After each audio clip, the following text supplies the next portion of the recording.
Meaning of helmet.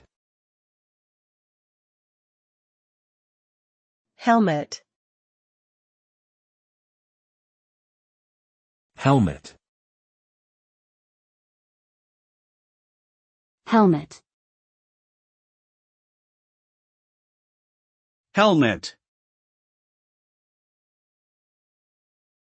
A helmet is a type of protective headgear worn to safeguard the head from injuries caused by impacts, electric shocks, or other hazards.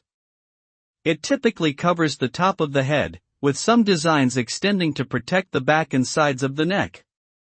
The primary purpose of helmets is to absorb and dissipate energy from impacts, thereby reducing the risk of head injury.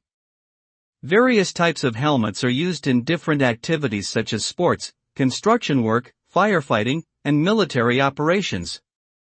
Helmets have evolved over time and continue to be an essential safety equipment for many professions and hobbies.